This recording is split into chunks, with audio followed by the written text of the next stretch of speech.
De la palabra de Dios. Y les invito a que abramos nuestras Biblias en Jeremías capítulo 5, que es lo que nos corresponde para hoy. Jeremías capítulo 5, y nuestro tema de hoy, un corazón sin límites. ¿Cómo es? Un corazón sin límites.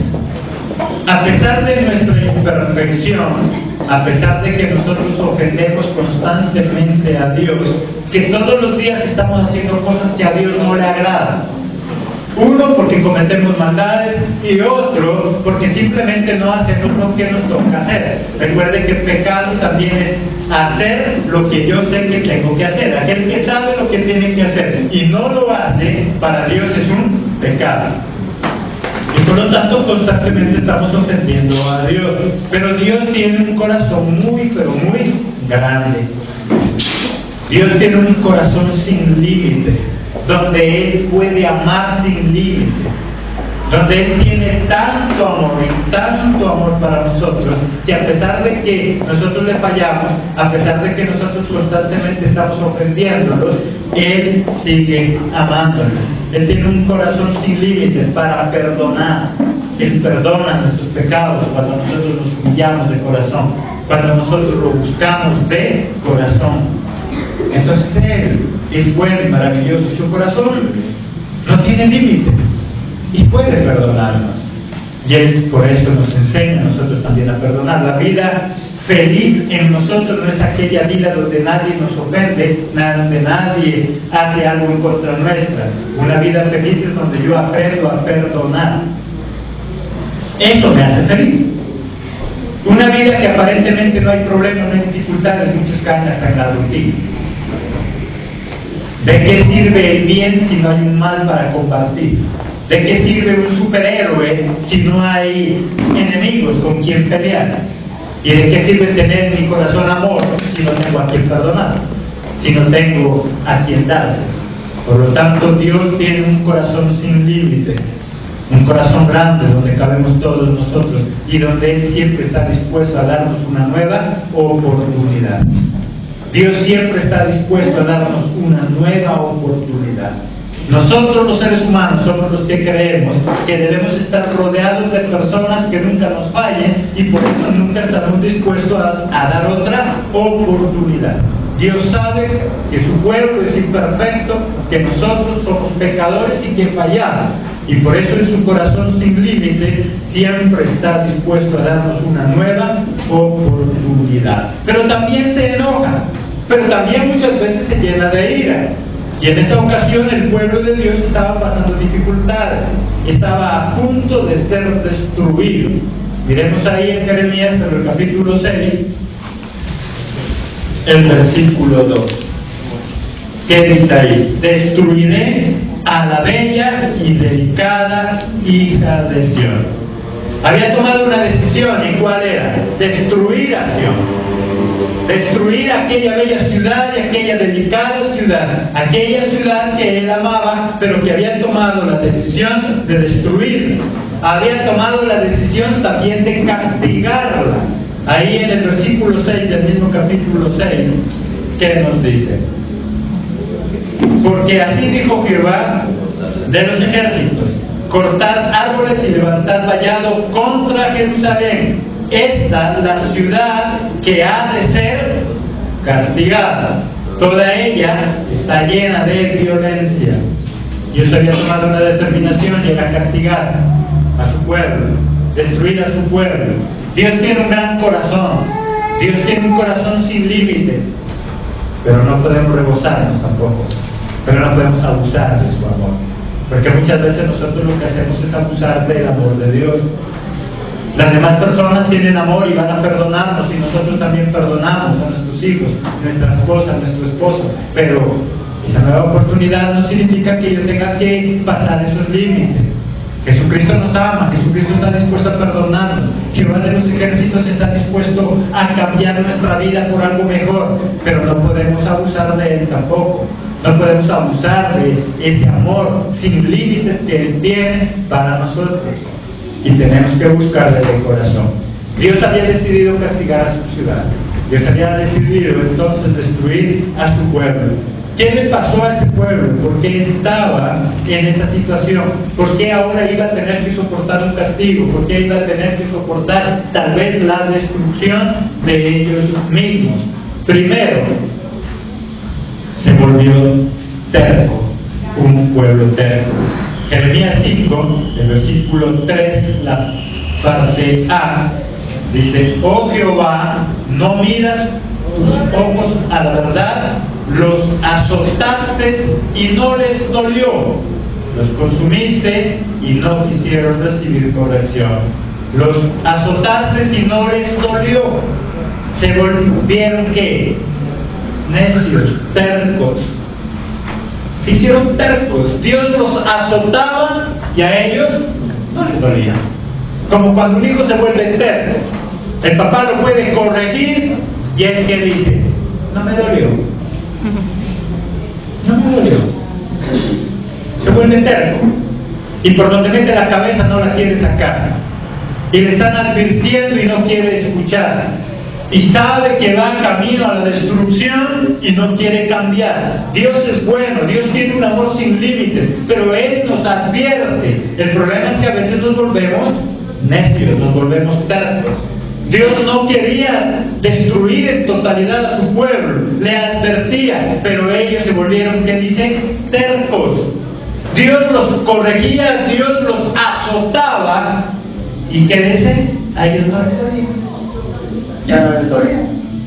Se volvieron tercos, querían seguir en lo que estaban viviendo, querían seguir viviendo en su inmundicia. Saben que el hogar está a punto de destruirse, que ya en tu casa lo menos que quieren es verlo, pero se vuelve terco y sigue en lo mismo hasta cuando ya quiere reaccionar. Ya es tarde. Sabe que este negocio no le está dando utilidades, que lo único que le está dando es pérdidas, pero se vuelve terco y sigue ahí, y hasta cuando no queda ya en la calle total, entonces no reacciona, se vuelve terco. Muchas veces nosotros vivimos mal, no porque no tengamos bendiciones, sino porque nos volvemos tercos. Nos golpea, nos caemos y decimos como ese pueblo: ¿qué? No me dolió, no me dolió. Hay hijos que son así: no me dolió. Y el papá lo castiga, y el papá lo azota, y parece que no le duele, porque simplemente quiere seguir por donde está. Dios quiere no pasarse la vida azotándonos, Él quiere que nosotros dejemos de ser tercos. Si Dios nos azota, es porque Él quiere lo mejor para nosotros. No nos volvamos tercos. ¿Cómo nos azota Dios? ¿Cuántas veces hemos sentido que Dios nos azota? No nos destruye, pero sentimos el azote de Dios. Sentimos que nuestra vida está a punto de derrumbarse. Muchas veces sentimos desesperación, no sabemos qué hacer, nuestro negocio nos sale mal, ese esposo no sirve para nada, esa esposa peor. Sentimos el azote de Dios, pero seguimos igual. Cuando Dios nos azota, es para que cambiemos. Pero ese pueblo era azotado por Dios, mas sin embargo, ¿qué decía? No me dolió, no me dolió. ¿Qué azote has sentido en tu vida? Dios no nos azota solo por molestar, si Él nos azota porque quiere llamar nuestra atención. Señor, ese negocio, no sé qué pasa, todos venden menos yo. ¿No será que te está azotando? Y nosotros no lo entendemos, o lo que es peor, ya no nos duele. ¿Qué está pasando en nuestra vida? Si estamos pasando por necesidad económica, no es para hacernos pordioseros y que andemos mendigando. Es para que cambiemos, es para que corrijamos. Para eso es que Dios lo hace. Es un azote en nuestra vida, solo que a veces no lo entendemos y nos la pasamos lamentando. Ese problema, ese azote que hay en nuestra vida, por lo tanto, es para cambiar. El pueblo se volvió, ¿qué cosa? Terco. Y la terquedad de ese pueblo los iba a llevar a la destrucción. Segundo, no quisieron corrección. Ahí la última parte del mismo versículo 3. Y no quisieron recibir, ¿qué dice? Corrección. Endurecieron sus rostros más que la piedra no quisieron convertirse. Se volvieron tercos y además de ello no querían la corrección. No querían ser corregidos. Y sin corrección no hay perfección. No podemos llegar a ser perfectos si no somos corregidos. No podemos llegar a ser perfectos si no aceptamos la corrección. La corrección es importante en nosotros. Era un pueblo terco que no quería ser corregido. Muchas veces nosotros somos iguales. Nos dicen el error y nos molesta porque no nos gusta que nos corrijan. Al ser humano lo que más le molesta es recibir corrección. Cuando estamos bien y somos muy amigos y somos uña y mugre, aunque a veces no sabemos si más mugre que uña, pero somos uña y mugre como los demás, mientras no nos corrigen. En el momento en que nos corrigen, entonces ahí nos enojamos y no queremos ya andar con esa persona. El pastor me cae bien mientras no me corrige. Y después me enojo con el pastor. Mi papá es chévere, es mi amigo. Sí, mientras no lo corrija. Porque cuando el papá lo corrige, entonces ya deja de ser amigo. Entonces ya es el anticuado. No sé si se ha dado cuenta por qué hoy la sociedad está como está. Porque los jovencitos hacen algo. Y el que es mi papá es mi mejor amigo. A mi papá yo le puedo contar todo. Sí, mientras no te corrijan como papá. Porque una vez que te corrige como papá, entonces ya no es el mejor amigo. Ya es el anticuado. Ya es el enemigo. Es que él no me entiende. Sí, pero le alcahueteaba todo, entonces sí era el mejor papá. Es que él sí es mi amigo. Claro, porque el amigo no le corrige, le alcahuetea. Pero un verdadero papá no alcahuetea. Un verdadero papá corrige. Corrige, ese es el verdadero papá. Pero como hoy el diablo le ha metido creencias que llevan a la perdición, entonces los papitos ya dicen, no, es que yo soy amigo. Yo no soy papá, pues sé amigo, pero nunca dejes de ser papá, porque el papá corrige, así al hijo no le guste. Podemos ser las dos cosas, sea amigo si quieres ser amigo, pero nunca dejes de ser papá. El problema es que a veces nos hacemos tan amigos de nuestros hijos que nos olvidamos de ser papá y no corregimos. Este pueblo lo que aceptó que fue no aceptó fue la corrección. No quería ser corregido y eso nos estaba llevando a la destrucción. Mire entonces que Dios tiene un corazón sin límites. Dios ama, pero Él ama, pero también entonces se enoja y también busca corregir. Pero una persona cerca no quiere que lo corrijan. Una persona cerca no le interesa ver sus defectos, solo quiere ver lo bueno. No, tenemos cosas buenas, pero también hay cosas malas que debemos corregir. En lo que sea, en el hogar, en el trabajo. Si ese hogar está a punto de destruirse, hay cosas que hay que corregir, pero el problema es que a veces no queremos. Si esos hijos se están saliendo de las manos, hay cosas que hay que corregir. ¿No será que usted es una persona que ya no tiene disciplina, es una persona que usted es sin carácter y por eso sus hijos se van a salir de sus manos? ¿No será que ese hogar le está quedando grande porque no tiene carácter? ¿No será que nuestra vida nos queda grande porque no tenemos carácter? Hay que corregir. Pero el problema es que a veces no nos gusta corregir. Dios nos va a bendecir en gran abundancia porque ya nos está bendiciendo. Este año es el año de la fructificación, pero hay muchas cosas que hay que corregir. Y si nosotros seguimos tercos, entonces no va a haber la fructificación. La fructificación va a llegar a nuestra vida, pero hay que corregir cosas. Y para eso hay que no tener un corazón terco, porque de lo contrario no vamos a escuchar, no vamos a querer obedecer. Tercer punto que les pasó a ellos: no quisieron escuchar. Cuando alguien es terco, cuando alguien no quiere aceptar corrección, es alguien que tampoco quiere escuchar. Ellos no querían escuchar. Ahí en el capítulo 6, versículo 17, ¿qué dice?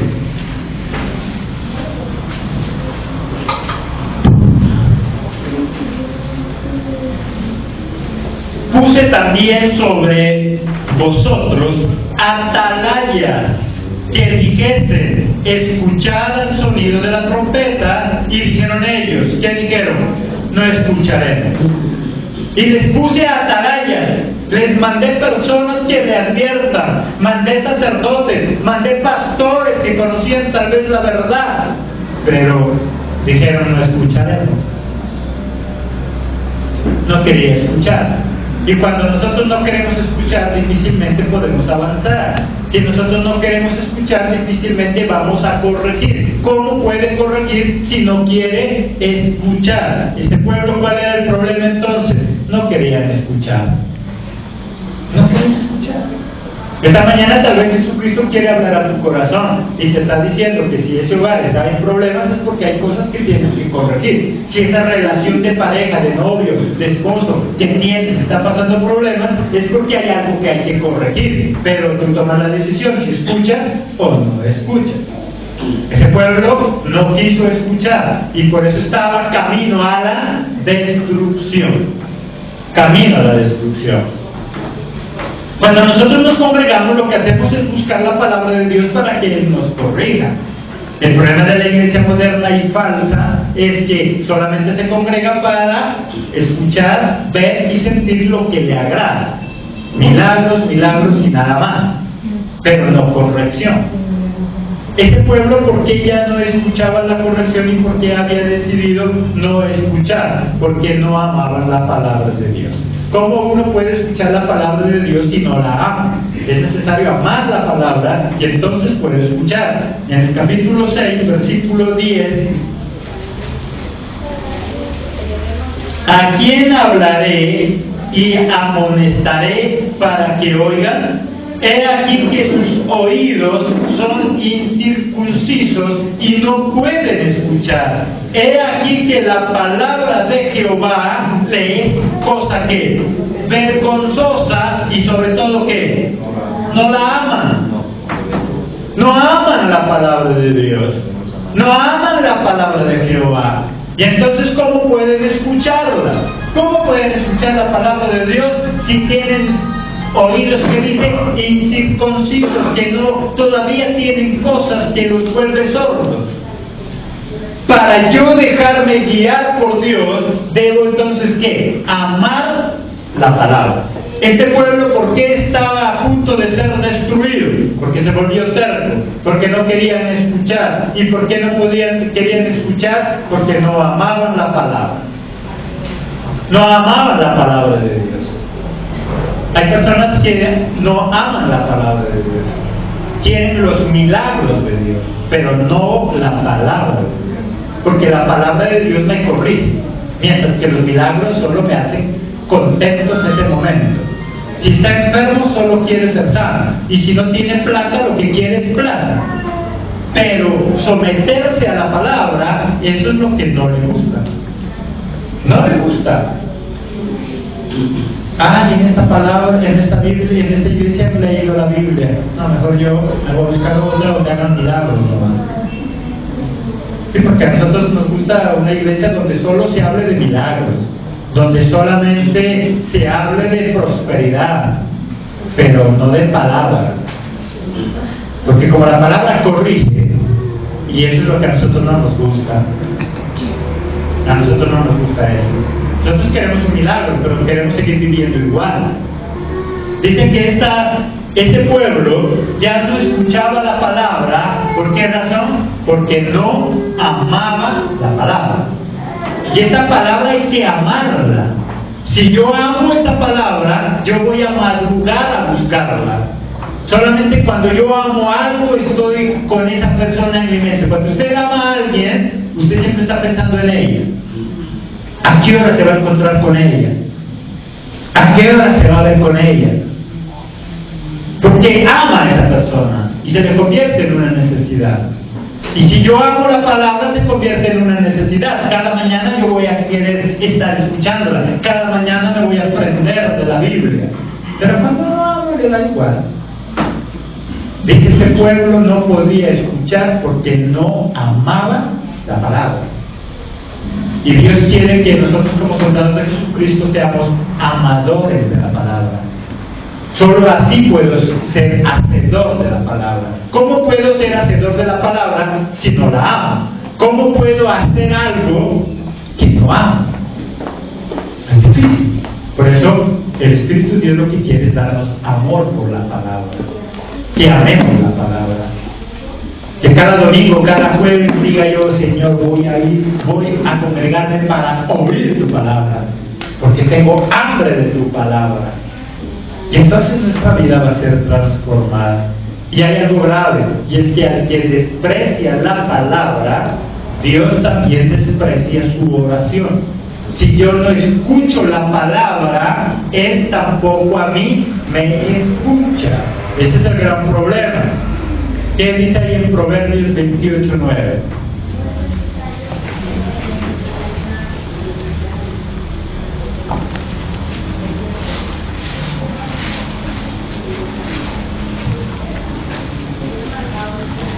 El que aparta su oído para no oír la ley, ¿qué sucede?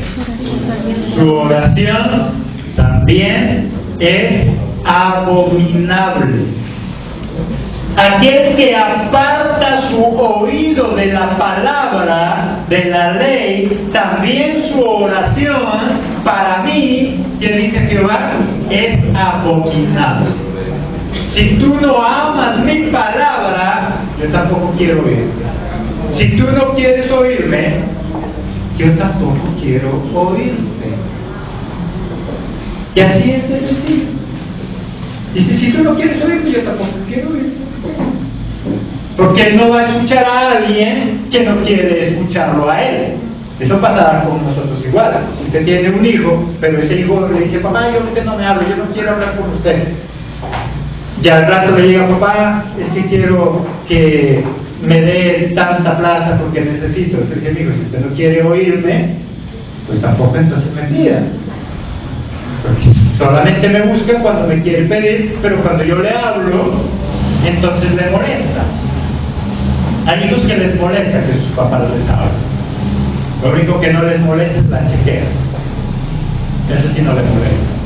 Pero que les hablen sí les molesta. Y así hay cristianos que les molesta que Dios le hable, pero que le hagan milagros, eso sí le gusta. Y por eso sí, Satanás ha levantado muchas iglesias falsas donde solo se habla de milagros, donde solo se habla de lo que va a recibir, porque eso a la gente le gusta. Eso sí le gusta. Entonces la gente llega y dice, aquí sí, esto es lo que yo buscaba, aquí sí me gusta. Porque lo que siempre he dicho, va al estadio paralítico y allá lo levanta, porque Satanás también hace milagros. Y sale feliz allá del estadio caminando con la silla de ruedas al hombro, pero en la primera cantina que encuentre la empeña, para festejar que ahora ya puede caminar. Su vida sigue igual. Sí, recibió un milagro, pero su vida sigue siendo la misma porquería. Porque solamente allá le enseñan milagros, le muestran milagros, más allá no le hablan de la palabra, que es la que restaura, que es la que en verdad cambia a las personas. La palabra es la que transforma, es la que cambia. El milagro, Satanás también hace milagros. Pero un milagro no salva. Un milagro no nos da salvación y vida eterna. Es la palabra de Dios la que restaura. Solo que en muchas partes ya la palabra ha desaparecido y se la ha cambiado por show, con el fin de que la gente esté contenta, que esté feliz. Pero dice, aquel que desprecia mi palabra, su oración, para mí es que abominable. Yo tampoco escucho su oración. Era un pueblo que tenía problemas, que estaba a punto de la destrucción. ¿Pero por qué? Porque primero se había vuelto terco, ya no le dolía cuando Dios lo azotaba.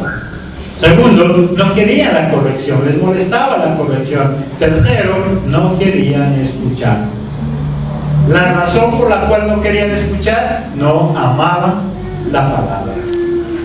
¿Cómo escuchar a alguien cuando no se ama? Cuarto, no conocían el camino de Dios. En el capítulo 5, versículo 4, ¿qué dice? Pero yo dije, ciertamente estos son pobres, han enloquecido, pues no conocen, ¿qué cosa? El camino de Jehová y el juicio de su Dios. Él miraba un pueblo grande, mucha gente ahí en ese lugar, y que decían que eran prósperos, y decían que el Señor sí los ha bendecido, que están llenos de plata y que son ricos. Pero más sin embargo, ¿Él qué les dice? ¿Qué les dice ahí? Pero yo dije, ciertamente estos ¿qué son? Estos son pobres.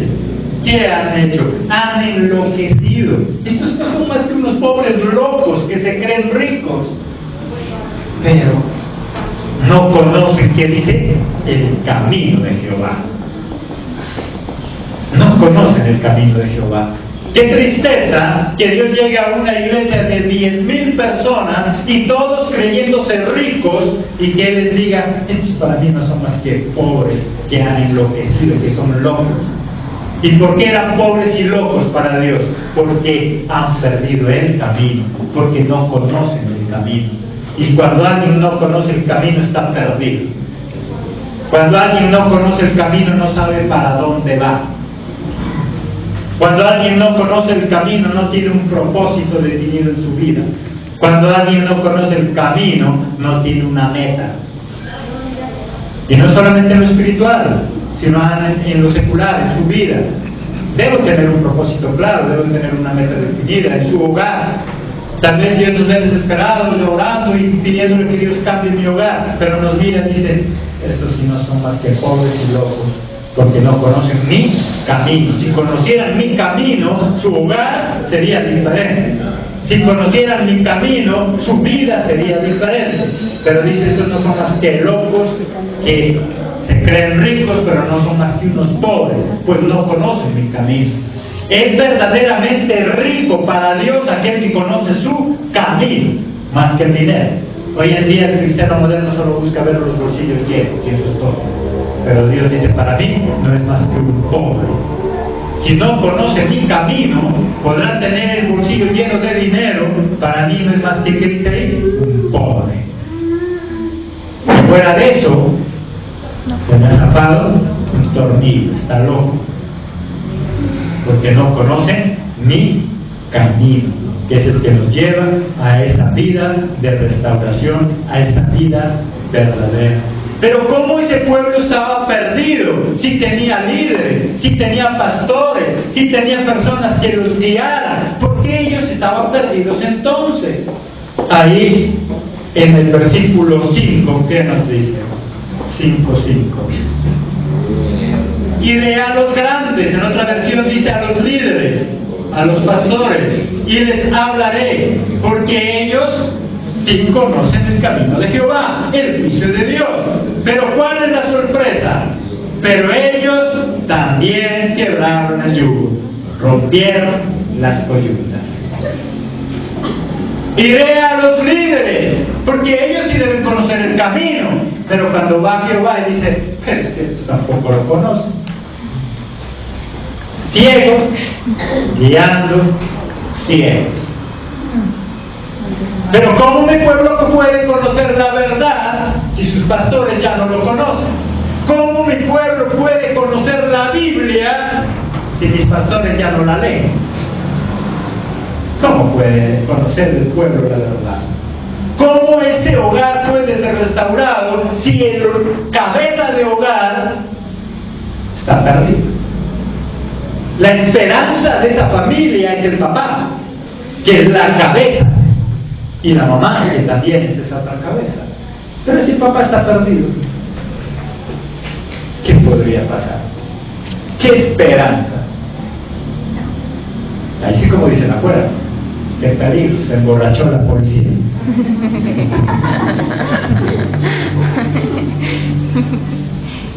Sí, afuera hay un dicho así, ¿cierto?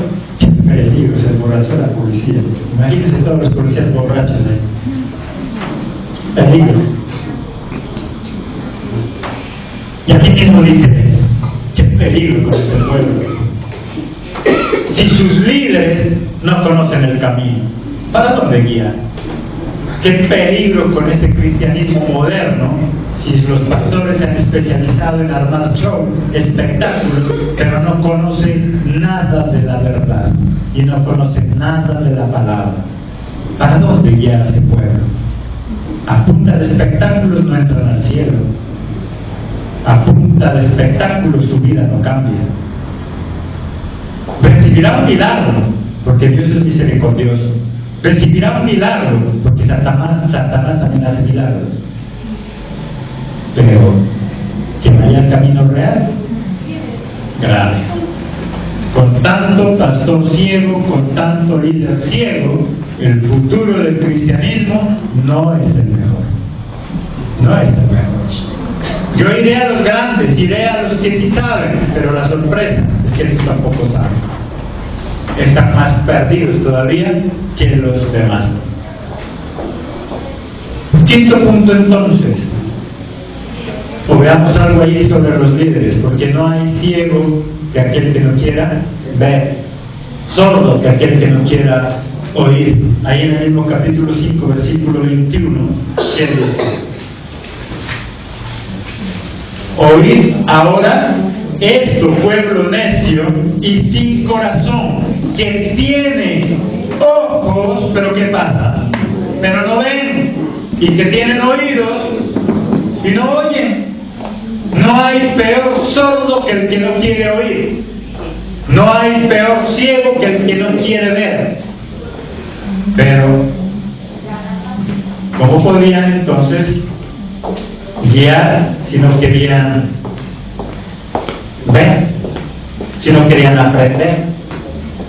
Ese pueblo se ha vuelto un pueblo terco, porque teniendo ojos no ven, teniendo oídos ya no oyen. ¿De qué sirve entonces la palabra si nosotros no vamos a quererla escuchar? Si no queremos ver la verdad y preferimos seguir ciegos. Quinto punto entonces, algo terrible: perdieron el temor de Dios. No hay cosa más grave cuando perdemos ya el temor. Ese pueblo perdió el temor de Dios en el capítulo 5, versículo 24. Y no dijeron en su corazón: temamos ahora a Jehová Dios nuestro, que da lluvia temprana y tardía en su tiempo, y nos guarda los tiempos establecidos de la siega. Pero ellos ya nos dijeron: temámosle a ese Dios que nos da todo, ese Dios que nos da la lluvia tardía y temprana, ese Dios que nos da lo que tenemos. Ya no tenían temor. Y cuando pierde el temor se pierde todo. El temor es el respeto. Cuando se pierde el respeto en una casa se pierde todo. Cuando se pierde el respeto entre la esposa y el esposo se pierde todo. El respeto es lo que nos mantiene. Cuando se pierde el respeto en una pareja, ya las ollas y los platos no duran, porque la cabeza del esposo la rompe toda.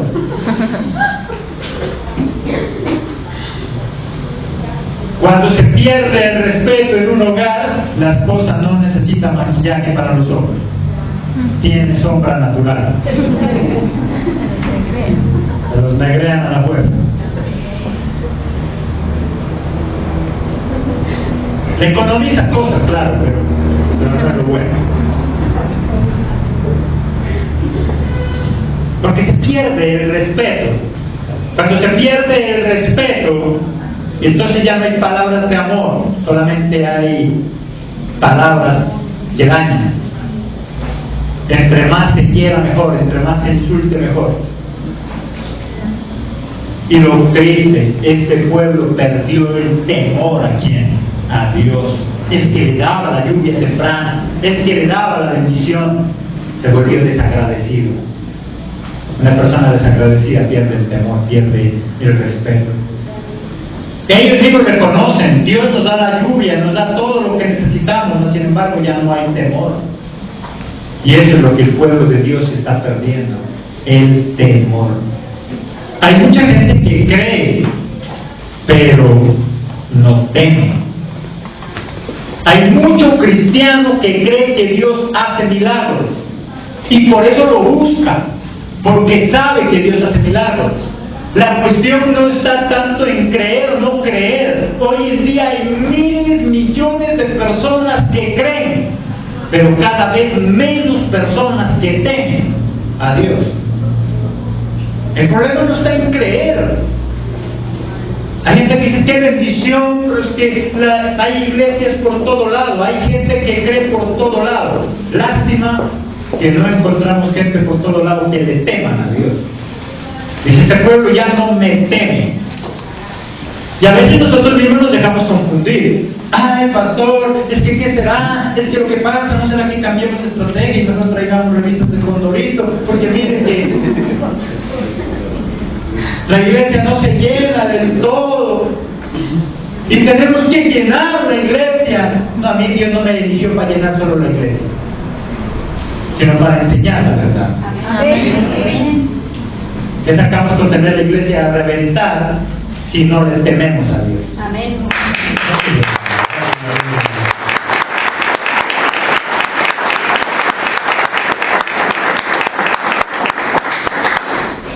Dios quiere un pueblo que le tema, no solo que le crea. Creer puede creerle cualquiera. Santiago 2:19, que usted ya lo sabe, pero volvámoslo a ver.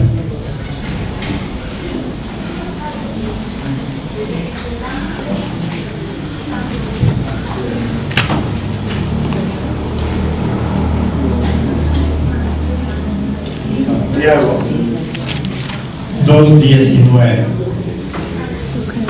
¿Tú crees que Dios es uno? Bien haces. ¿También quién? Los demonios. También los demonios creen y tiemblan. Tú dices que crees en Jesucristo, bien haces. Pero los demonios también creen. Entonces la gran hazaña no es lograr que la gente crea en Dios, porque creer puede creer cualquiera. Los diablos también creen. Ay, pastor, ya le compartí y ahora dice que ya crecí, pero si tu vida sigue siendo igual, es igual que un diablo. Cree, solo cree. Es más, el diablo le lleva ventaja, porque el diablo, ¿qué dice que pasa ahí? Tiembla. Y hay muchos cristianos que ya no temblamos. Ya nos hicimos tercos. Hay cristianos tercos que ya no tiemblan a la voz de Dios. No, te gusta el milagro, pero temblar no. Hoy hay iglesias llenas. Es más, pastores descarados que llaman a la gente, vengan, congréguense, no importa si es de la iglesia tal, de la otra, no importa si es un idólatra, venga por su milagro. Farsante. Dios no nos llama solo a llenar iglesias con gente no temerosa de Dios. Dios quiere que las iglesias se llenen, pero de gente temerosa, no solo de gente que crea, porque un día la iglesia se va a llenar de diablos. Y todos creyendo, pero no temiendo a Dios. Y este pueblo lo que perdió, que fue el temor de Dios. Perdió el temor de Dios. Y cuando uno pierde el temor de Dios, puede estar haciendo la injusticia que sea. Igual siempre sigue creyendo que Dios lo castiga. Y uno sigue creyendo que Dios es bueno y que Dios solo es amor. Y no es que Dios solo sea amor, es que muchos cristianos nos volvemos descarados, que es diferente. Y cuando se habla de la palabra, entonces nos tildan de legalistas. Claro, que son muy legalistas, son muy radicales, son muy fanáticos. Pues ellos no son fanáticos, pero sí son mundanos que se la ganan. No es cuestión de creer, es también de temerle a Dios. Los profetas ya solo decían mentiras. Los pastores hacían lo que al pueblo le agradaba. ¿Cómo entonces poder cambiar y tener una vida diferente? En el capítulo 5, versículo 31, ¿qué dice?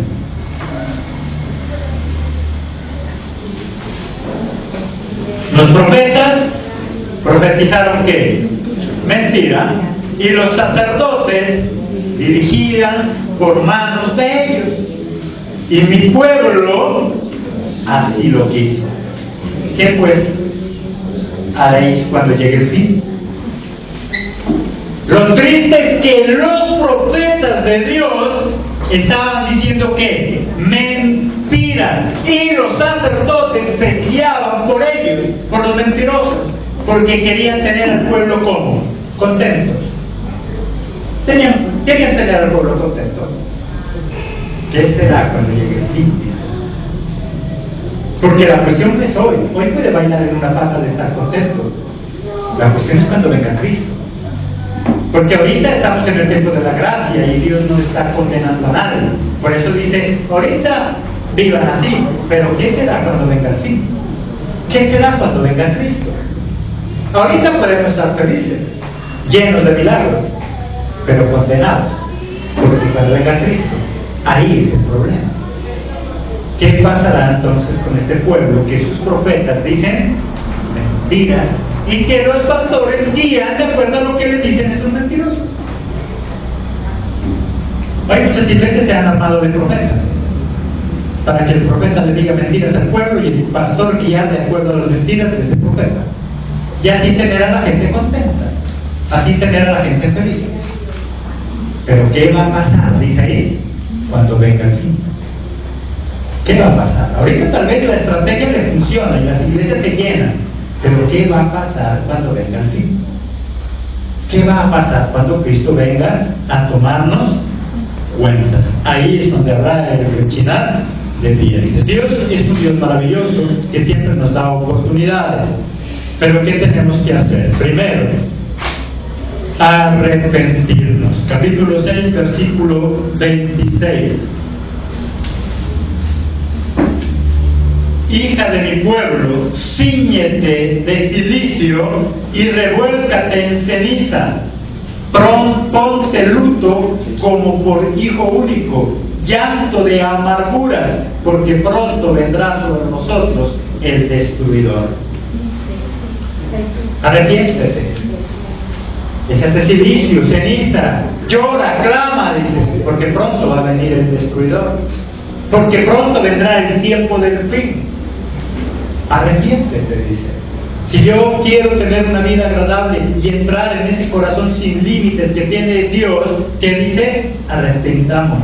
Arrepiéntete. Y arrepentirse, ¿qué es? Cambiar de dirección, cambiar de sentido, volver a empezar. Y no solo en lo espiritual. Si tu negocio está mal y las cosas estás haciendo mal, arrepiéntete. ¿Qué quiere decir? Vuelve a empezar, haz las cosas bien. Si en ese hogar está a punto de acabarse, arrepiéntete. ¿Qué quiere decir? Vuelve a empezar. Si es necesario borrón y cuenta nueva, hazlo. Si es necesario retroceder y volver a comenzar, hazlo. Si es necesario abrazarse los dos, pedirse perdón, llorar, hágalo. Pero vuelva a empezar. Eso es arrepentirse. Vuelva a comenzar. ¿Qué tenía que hacerse? Arrepentirse. Y segundo, y último de esos puntos, corregir. De nada me sirve arrepentirme de algo malo que estoy haciendo si no voy a corregir. De nada le sirve detectar un error si no lo va a corregir. Necesitamos corregir. Capítulo 6, versículo 8. ¿Qué dice? ¿Qué dice ahí? Corrígete, Jerusalén, para que no se aparte mi alma de ti, para que no te convierta en desierto, en tierra inhabitada. ¿Qué le dice? Corrígete. Si yo ya te mostré el error, corrígete. Si ya sabes dónde es que estás fallando, corrígete. Corrige el caminar. Si ese semestre estás a punto de perderlo y ya sabes que es la pereza, corrígete. Si este negocio está a punto de quebrar y es por la pereza, es porque no te gusta invertir, es porque haces las cosas a medias, corrígete. Corrige lo que hay que hacer, corrijamos nuestra vida y entonces nuestra vida va a cambiar.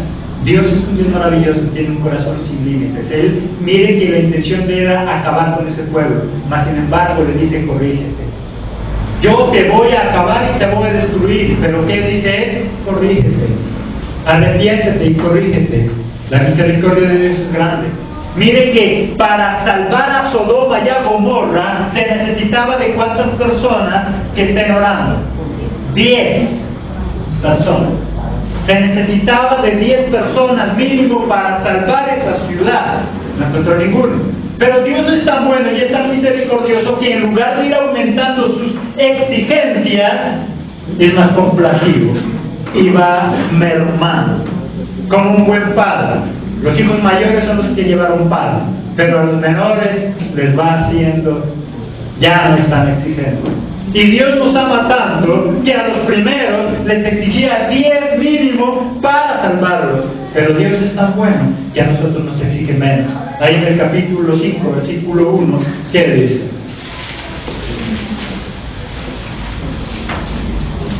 Recorred las calles de Jerusalén y mirad ahora informaos y buscad en sus plazas a ver si hay hombre, si hay qué, si hay alguno que haga justicia, que busque verdad, y yo qué, y yo la perdonaré. Amén. Amén. Y yo perdonaré. Mi intención es destruir, mi intención es castigar, pero ve allá a las plazas y busca a ver si encuentras, aunque sea que dice, uno que esté clamando y que esté arrodillado y que le esté pidiendo a Dios y que esté haciendo lo correcto. Y entonces por él, ¿qué dice? Los perdonaré. En ese hogar Dios necesita que al menos uno esté orando para tener misericordia de los demás y un día traerlos a los pies de Cristo. Ah, que pastor, estoy cansado, estoy aburrido, mi esposo no cambia, mis hijas no cambian, mi hijo no cambia, mi esposo no cambia, mi esposa no cambia. Él dice que necesita ¿cuántos? Uno que al menos esté en esa casa orando. Que al menos uno se postre delante de Dios y entonces Él tendrá misericordia del resto. No que los vaya a perdonar fácil o que los vaya a dar salvación gratuita sin ellos nada, pero tendrá misericordia y hará que ellos cambien y que su vida sea diferente y que su vida sea transformada. Así que usted, si es el único que viene de su casa a alabarle a Dios, no está perdiendo el tiempo. Dios es misericordioso. Y en ese entonces les pedía 10, ahora dice que aunque sea uno que esté ahí postrado, y salvaré a tu familia y salvaré a tus hijos. Ay, pastor, qué tan buenas. Mis hijos se salvaron de un atraco. ¿No será que porque estabas postrado ahí delante de Dios, esos hijos que no quieren saber de Dios fueron salvos? Pastor, qué bendición. Mi esposa se estrelló por allá y ni un rasguño. Qué buena suerte. No, no es buena suerte. ¿No será que porque uno de los de esa casa está clamando, está orando, y por eso es que los demás son libres de ese accidente, y por eso Dios tuvo misericordia, y por eso es que Dios los está guardando? Dice que Él, para cuidar a su pueblo, al menos necesita que uno esté ahí, que uno esté clamando, que uno esté orando. El problema es que a veces nos dejamos engañar del diablo y entonces, ay no, pero si yo soy el único en la casa, yo soy el único que oro, yo soy el único que vengo, yo ya me aburrí, ya me cansé, yo ahora mejor también me voy a retirar. Retírate y verás que te vas al hueco. Retírate y verás que ese hogar se va al hueco. Porque si ahora se mantiene ese hogar, así sea de un hilo, es porque al menos haces la intención de buscar Dios. Porque a veces nosotros nos dejamos engañar del diablo. Entonces parece que buscarlo a Él, porque somos uno, estamos aburridos. No. Dice que al menos uno, y Dios salvará al pueblo. Y Dios es bueno. En lugar de ir aumentando sus exigencias, las va disminuyendo. Más fácil. Y al menos con que tú estés ahí, no estás perdiendo el tiempo. Por lo tanto, eso es lo que Dios quiere. Todavía hay tiempo. Estamos en el tiempo de la gracia. Dios no quiere castigarnos, no quiere destruirnos, quiere darnos otra oportunidad. Aprovecha esta oportunidad. Pronto vendrá Cristo como juez, pronto vendrá el destructor, pronto vendrá Él y ya no habrá misericordia ni tendremos tiempo. Amén. Amén. Por la gloria de su Padre.